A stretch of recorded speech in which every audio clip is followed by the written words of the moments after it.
ಭಯೋತ್ಪಾದನೆಯನ್ನ ವಿಶ್ವ ಸಹಿಸಲ್ಲ. S Jaishankar post ಮಾಡಿದ್ದಾರೆ. ಸಹಿಸಬಾರದು ವಿಶ್ವ. ಇದು ಎಸ್ ಜೈಶಂಕರ್ ಅವರ ಪೋಸ್ಟ್.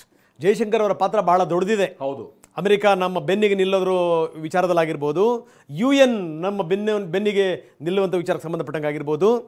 ಯಾಕಂದರೆ ಪಾಕಿಸ್ತಾನಕ್ಕೆ ಬಾಯಿ ಮುಚ್ಕೊಂಡ್ರಿ, ನಿಮಗೆ ಜವಾಬ್ದಾರಿ ಇಲ್ಲ ಅಂತ ಹೇಳ್ತು UN ವಿಶ್ವಸಂಸ್ಥೆ ಮೊನ್ನೆ.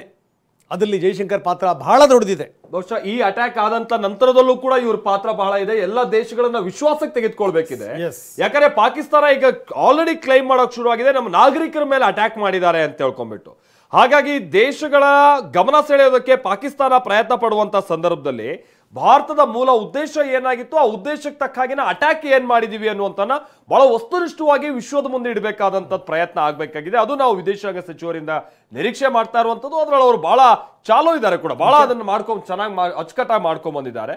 ಸೊ ಆ ನಿಟ್ಟಿನಲ್ಲಿ ಈಗ ಅವರ ಪ್ರಯತ್ನಗಳು ಮುಂದುವರಿಯುತ್ತೆ. ಅದರ ಭಾಗವಾಗಿನೇ ಈಗ ಅವ್ರ ವಿಚಾರವನ್ನ ಈಗ ಮೆನ್ಷನ್ ಮಾಡೋಕೆ ವಿಶ್ವದ ಕಡೆ ಗಮನ ಕೊಡಬೇಕು. ವಿಶ್ವ ಉಗ್ರವಾದವನ್ನ ಒಪ್ಪಬಾರ್ದು, ಯಾರು ಒಪ್ಪಬಾರ್ದು ಅನ್ನೋ ಮುಖೇನವಾಗಿ ನಾವು ಇದರ ವಿರುದ್ಧ ಇದ್ದೀವಿ, ನಮ್ಮ ಜೊತೆಗೆ ವಿಶ್ವ ನಿಲ್ಬೇಕು ಅನ್ನುವಂತ ನಿಟ್ಟಿನಲ್ಲಿ ಅಥವಾ ಇತರ ದೇಶಗಳು ನಿಲ್ಬೇಕು ಅನ್ನುವಂತ ನಿಟ್ಟಿನ ಸಂದೇಶ ಕೊಡ್ತಾ ಇದ್ದಾರೆ ಜೈಶಂಕರ್.